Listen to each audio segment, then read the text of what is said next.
stories have a shared form. Stories have a beginning, a middle, and an end, which means all stories are told in hindsight. Narratives are they provide a framework or a template for meaning making, for sense making, and stories are told inside of a narrative frame. The story is just using a sense-making pattern to make meaning of multiple observations. We see these 5 or 6 things, we hear these 4 or 5 things, and we connect them in a way that makes meaning.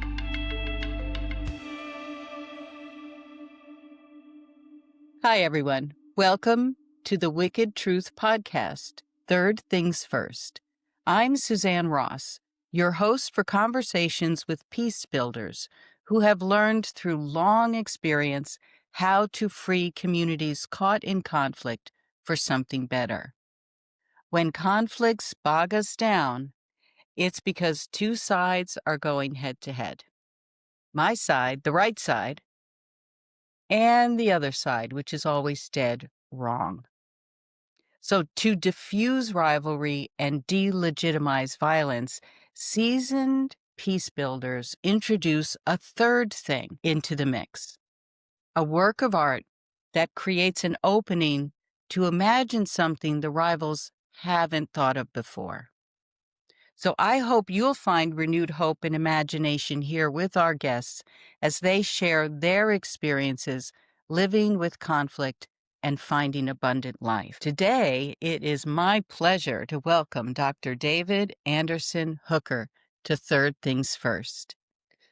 I first met David as the author of a book, The Little Book of Transformative Community Conferencing. I was reading a lot of books about peace building at the time, and this one really stood out because it was different. It moved people from dialogue about problems and provided a roadmap for transformation. That was practical, actionable, and hopeful, and I was captivated. David, some of us here at the Wicked Truth community can feel a bit discouraged from time to time. That change for the better is possible. I'm not going to name any names, but you give me hope because your hope is rooted in 40 years of experience helping transformation happen. You've worked as a mediator, a community builder, a scholar, and advocate. I'm not going to do your whole bio, just some highlights. Okay. You've Thank held, you. well, there are a lot of highlights. It was hard to pick just a few. But what stood out for me is your post at the Kroc Institute for International Peace Studies. You were a professor there at Notre Dame. It struck me as unusual for a peace builder that you were an assistant attorney general for the state of Georgia. Not unusual is that you're an ordained minister in the UCC, which is my denomination. So I felt a kinship with you right away. And close to home on the north side of Chicago, I'm from a suburb of Chicago. You're a founding member of the Chicago Torture Justice Center, which is helping communities heal from police violence, which is a Yes. problem here in the city. So, as I said, I could go on, but there'll be a link to your full bio for everyone who wants to get inspired by your work. And we'll also post a link to Counter Stories Consulting where they can keep up with what you're doing. So, Sure. again, thank you. Thank you so much for joining us today. So I'm honored to be here. I appreciate it. I guess I especially appreciate being the first guest. That's kind of nice. It's delightful. We are launching the podcast with you. Woohoo! Thank you. Woohoo is right. It's great to have you here. Yeah. So let's jump in, David. So give people a little taste of the kind of work you do. So most of us have heard of dialogue across differences. And many of us have participated in dialogues. Sure. And years ago, you were working in Mississippi, creating some dialogue opportunities to bridge racial divides. Yeah. Yeah. And you told us a story that you were getting a little frustrated with the process. It wasn't moving the way you wanted it to. If you could just because that's sort of the origin Uh-huh. story, if you will, I feel, of how you got started in transformation work. So could you tell us a little bit about what happened in Mississippi? So, the William Winter Institute for Racial Reconciliation, established by previous Governor William Winter of Mississippi, the institute is based at Ole Miss. And I got attached to a project. I didn't help design it, but they were committed to it. And what I found hopeful was that they were committed to, they called it a decade of dialogue, um, because they knew that dialogue for transformation is not a short term, it's not, doesn't have immediate impact. It was a decade of dialogue to address racism in Mississippi. They found 5 distinct communities, and then in each of those communities created kind of multi-purpose, multi-person dialogic models. And so they looked a little different. What's happening in Philadelphia, Mississippi looks a little different than what's happening in Oxford and in the Mississippi Delta. Each project was a little different, but they were all designed. How do we craft dialogue among people who live in the same place but don't really ever interact necessarily? We're able to create Mm, lives that don't interact. And so um, for me, the processes were often moving. This is the thing about dialogue, is it can be moving because people are learning from one another. And the notion of dialogue is you learn about the lives of others. But one of the premises of dialogue is that it's not intended to establish consensus or mm, to move towards action. That's a standard principle of how dialogue is established. It's just to learn more about one another. And I think there's a underlying theory of change, which is that if we know more about each other, we will do better in the future. And for many people, particularly those who live on the margins, who are often those that I'm most concerned about, the people whose voices have not been invited to these tables mm, previously. That kind of model with no hope or intention for change, just to get to know one another better, felt a bit dissatisfying. mhm, It felt ineffective that we keep coming to the table. We're giving you our stories. We're allowing you some insight into our lives, but you don't have any commitment to make it better or different or to change. And so I probably aligned with the Mississippi Band of Choctaw and some of mm, the, kind of those African Americans who had a heritage of both sharecropping and anti the violence, the racial violence that had existed in the mhm, heart of Mississippi for many, many years. sure. And with the Citizens Council and the Klan and so many other organizations. And so they wanted a sense of a commitment to transformation. And Right. other folks, I think, came to the table because there was a promise that they weren't required to change or change any of the systems, just to learn from one another. Yeah, I think that's so interesting because sometimes for those of people who are sort of benefiting from the way things are, it can feel like you're doing something wonderful by listening and by Mhm. engaging in dialogue, but there's very little incentive. And I want to say they are doing something wonderful. I don't want to give that short shrift. Dialogue is often a really important intervention, but Mhm, it has to be seen as a interim step mhm, that people are going to be invited to another level of courage. Dialogue takes a measure of courage to participate in, but I think people are more comfortable at that level if they know that there's not going to be a need to find spaces for agreement or to cooperate towards transformation. But it can't be the only step and it can't be the last step, particularly for decades, even centuries long oppressive systems and structures. It's generally not enough.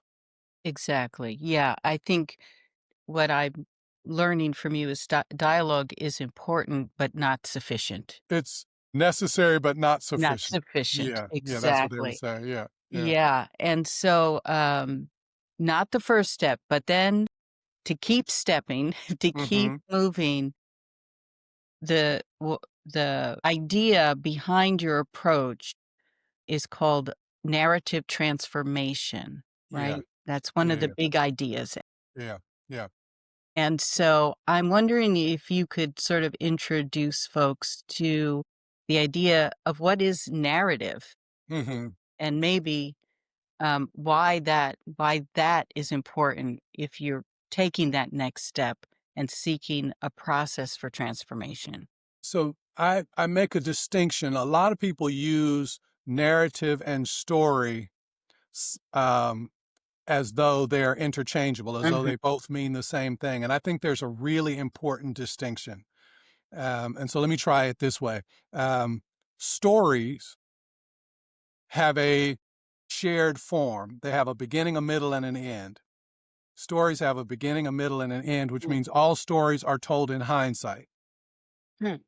Even if it's a story told about something that's supposed to happen centuries in the future, 50 years into the future, it's told in a way that it has a beginning, a middle, and an end, which means it's told in hindsight.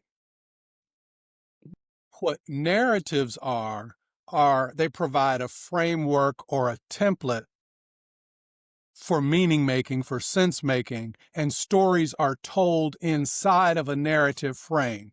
The story is just using a sense making pattern to make meaning of multiple observations.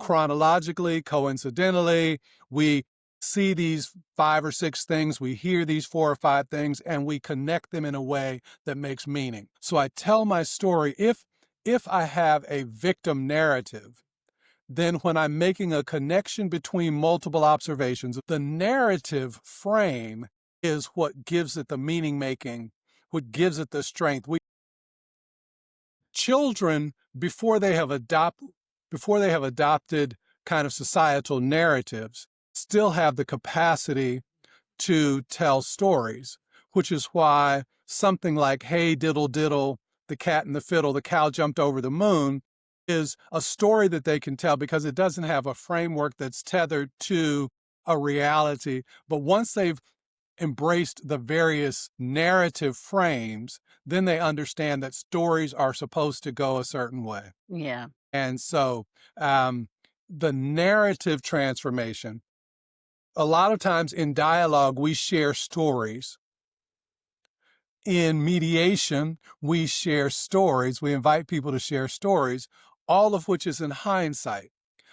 The value of the narrative is to give a framework that people can use going forward. So create the expectations, create the emotions, Yeah. create the sense making around the way that systems and structures and resources are crafted and distributed, the way that power is distributed.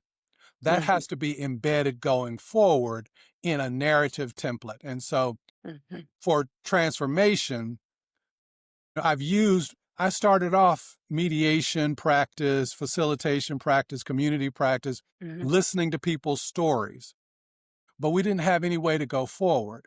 Mhm. And so, how do we identify the narratives that create expectations that allow us to build an Mhm. action plan for forward movement? And so that's why narrative transformation became it wasn't where I started in conflict transformation, but Yeah. over time, it's what I learned was what I was trying to understand. Yeah.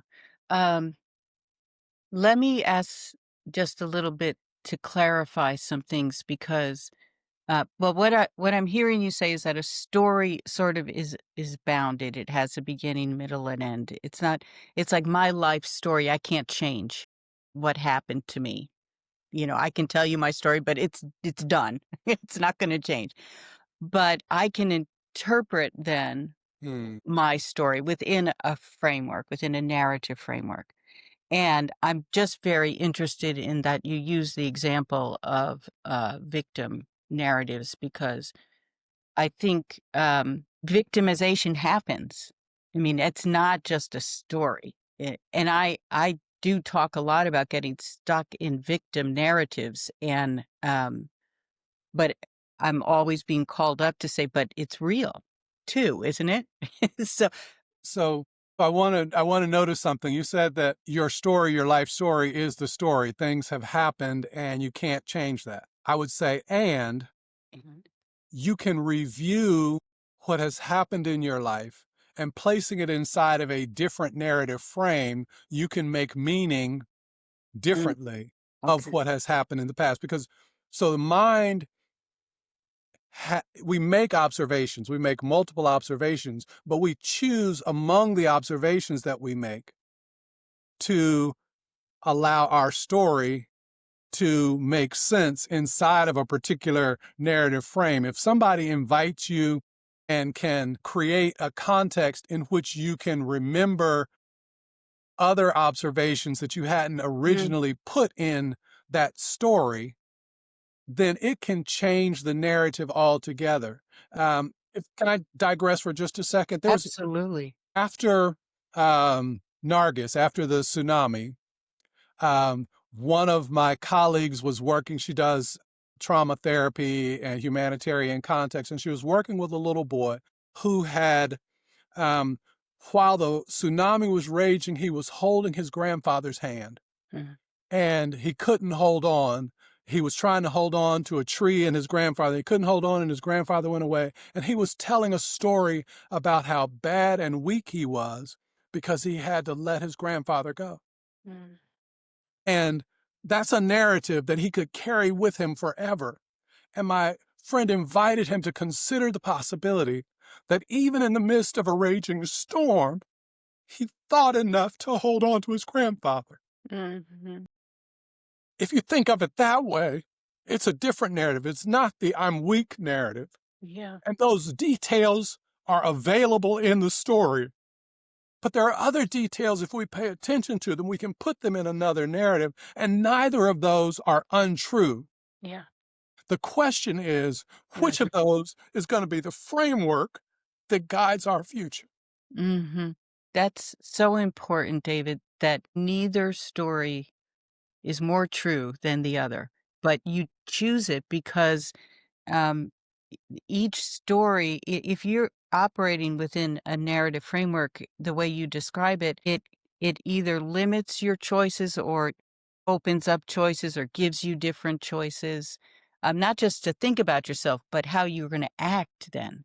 And that's the primary purpose of narrative transformation, is to create a framework in which people can act in ways that allow them to more fully manifest, more fully uh, survive and thrive and achieve their full capabilities and act inside of them. Because if you have a narrative framework that constrains you, that doesn't allow you to be Mhm, that, then mhm, you won't even pursue it. You won't give yourself the opportunity to develop the skills, the capabilities, the capacities to do mhm. the thing because you have a narrative that doesn't allow it to be possible.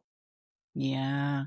Well, you talk about preferred narratives then when you gather communities for conversation.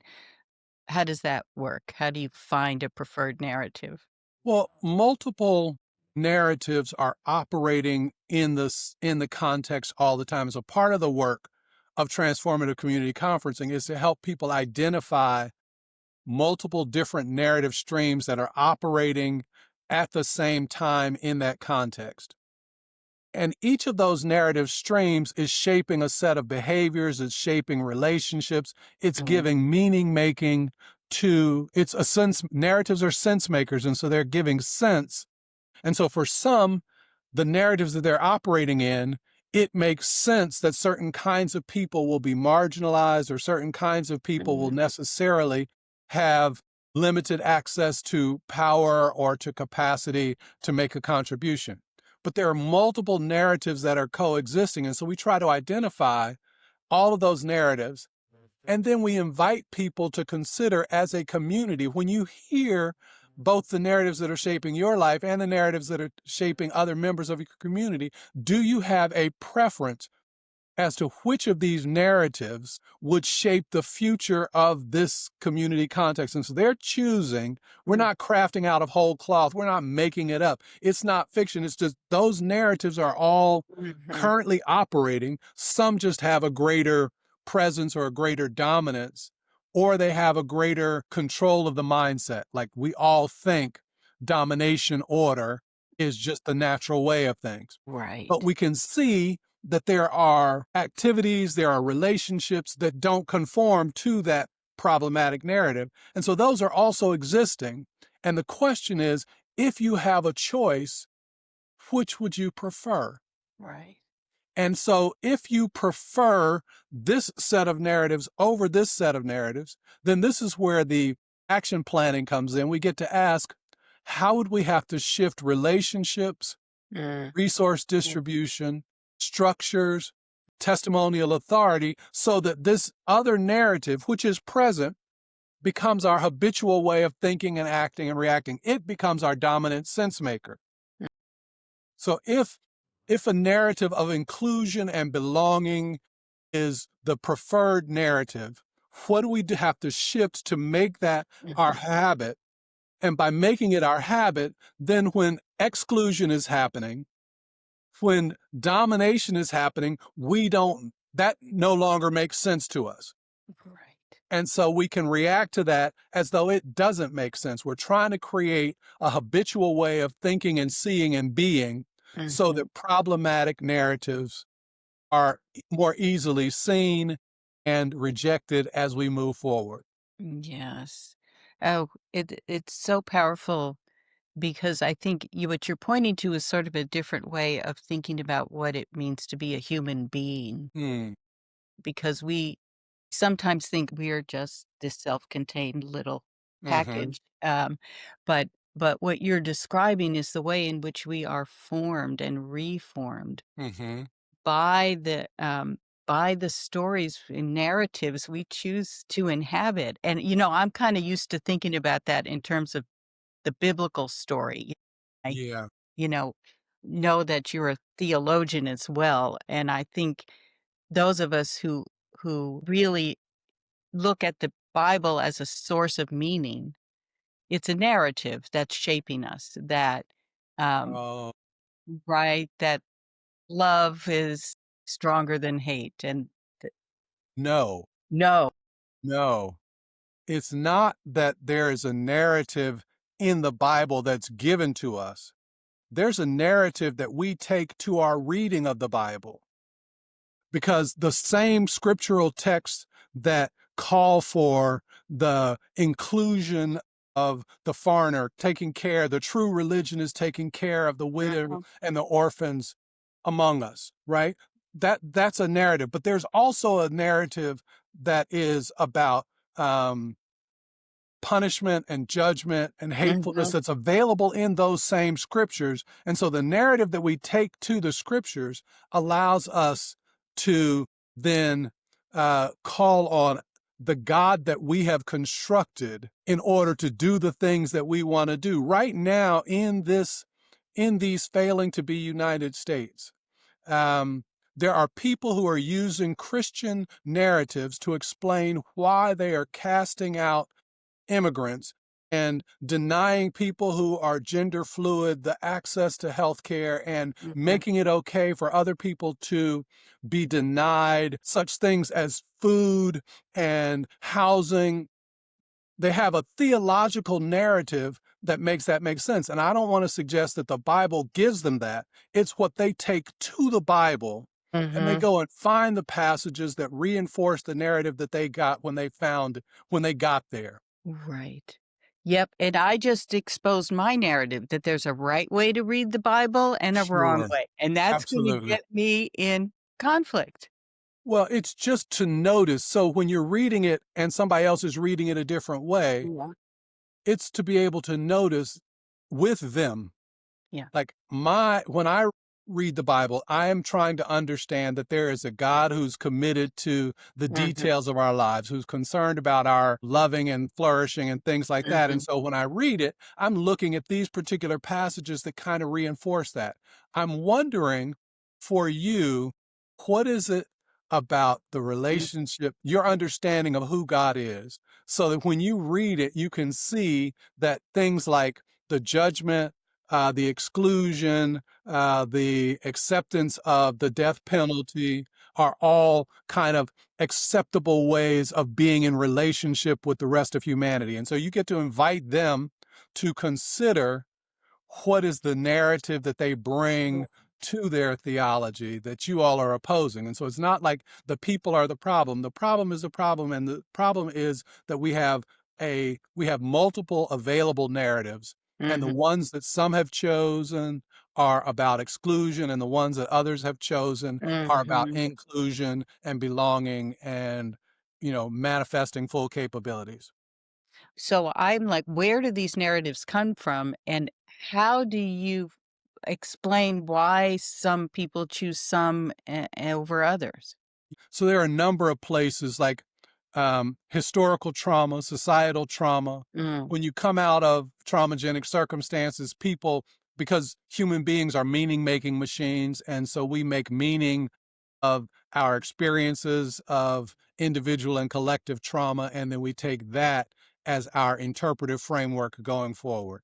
mm, And when power is distributed in particular ways, it allows certain narratives to take hold and then to be embedded in the systems and structures and the laws and the mhm, policies. And so, law is a framework for putting forth a particular set of narratives. The contestation in law, the contestation in theology is a narrative contestation. It's like, what is going to be the meaning making strategy? And every time advocates go to the Supreme Court, they're inviting the court to weigh in on which narratives mm, should be the framing for the Constitution, which narratives should frame how we read and mm, then act in response to particular laws. What's that? That's the question. It's a question of narrative contestation and mhm. not actually a question of right and wrong.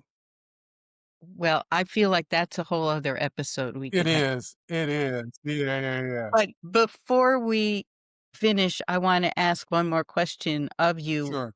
that relates to our podcast series, Third Things First, Yeah. Yeah. because there's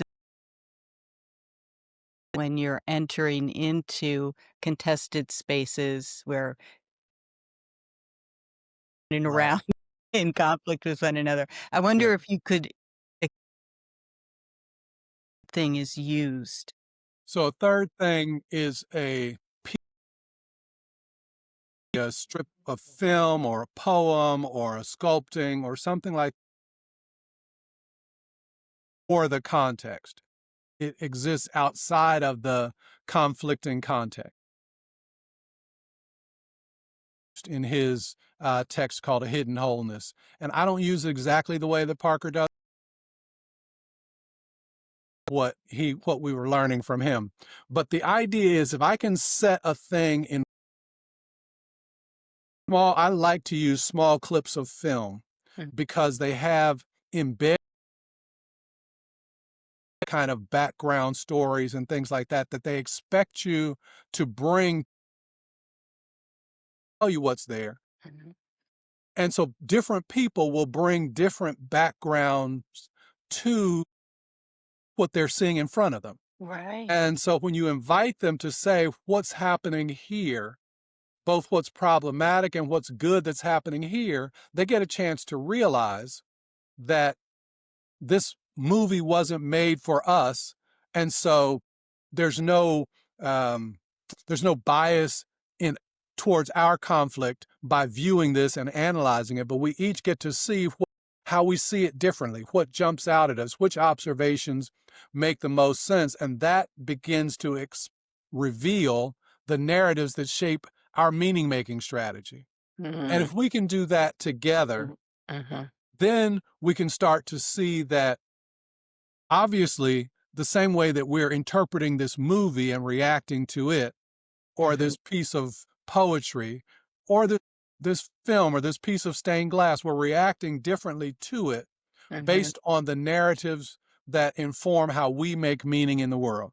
Yeah. If that's a case, then certainly we're using that same strategy when Mm-hmm. we're making meaning of the context in which we live. And so we're just performing our identity within the context of our community. And so we use the third thing almost as practice. It's a primer so that Mm-hmm. people can realize that people can see the same thing, experience the same thing, and have radically different approaches. That's like a primer for an engagement into what's happening in our conflict. Yeah, I love that. It's bringing into consciousness things that do we just operate and assume it's just given, right? Things are Right. just a given the way you see the world. And you, by using that third thing, it removes the defensiveness or stress that's around protecting your position in a conflict, right? Often as a mediator, you might say to to parties in conflict, it's possible that we don't see things the same way. And they'll hear your words, but they aren't necessarily going to, and Mhm. even if they say I agree with you, they aren't necessarily agreeing. Yeah. And so the third thing as a practice is a way of having them demonstrate it for themselves. Yes. Because now it's a lot harder to say, oh, I didn't really believe you. But as it relates to this thing, Oh, I yeah. see it. I had because you have an experience then of Right. it, which Right. is And we have a wonderful. shared experience. We're doing it together. We're Right. not having you do your third thing over in one room and us doing it in another room. We're doing it I love together. that. Same time, same context, same thing that we're looking at, and such radically different meanings that were being made from it is a great place to start to Yeah. begin to say, okay, now what are you seeing in your context, in your community? Yes. I Yeah. love that. And then we don't have time to go into it, but then from there, then people, as you say, begin to choose narratives that they want to live within and then figure out a way how they can bring them into being. What's the action agenda that comes out of that? That comes out of that. And so I just, my goodness, I just want to thank you for that because I think, you know, being hopeful in Hmm. difficult times is a narrative that you Yeah, can choose, sure, and sure. believing that you can make a difference is a narrative Yep. that you can live within. Um, and so, David, just to close, I want to ask you a question that I think I'm going to be asking all our guests Right, on the podcast, which right. is just sort of part of my experience is that when I'm losing hope that Hmm. things can be better, joy seems to slip away from me. Hmm. I get a little buttoned down and tight and angry. Hmm. So I think one way to get back to hope is maybe sideways to reconnect with joy in some Hmm. ways. And so I was wondering if you would mind sharing where's a place you have found joy recently?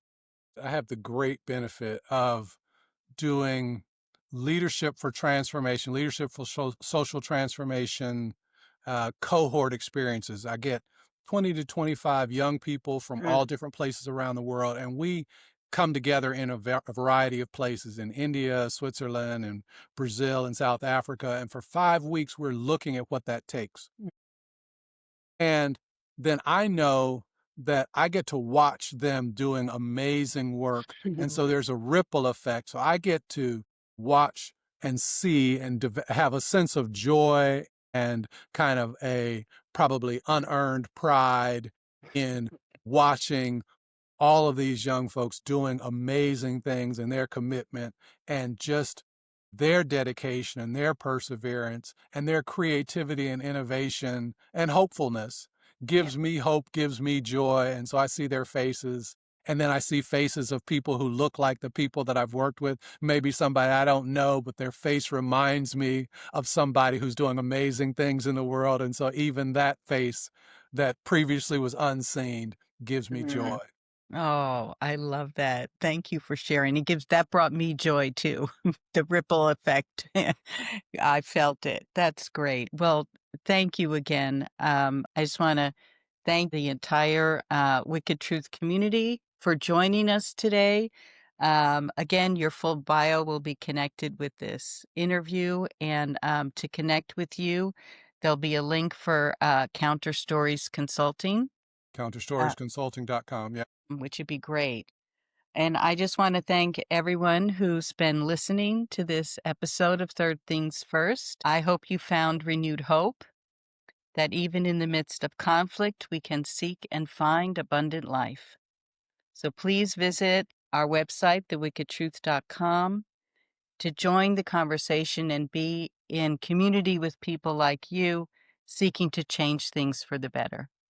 So till next time, please remember to always mourn the wicked. It's what good people do. Hmm.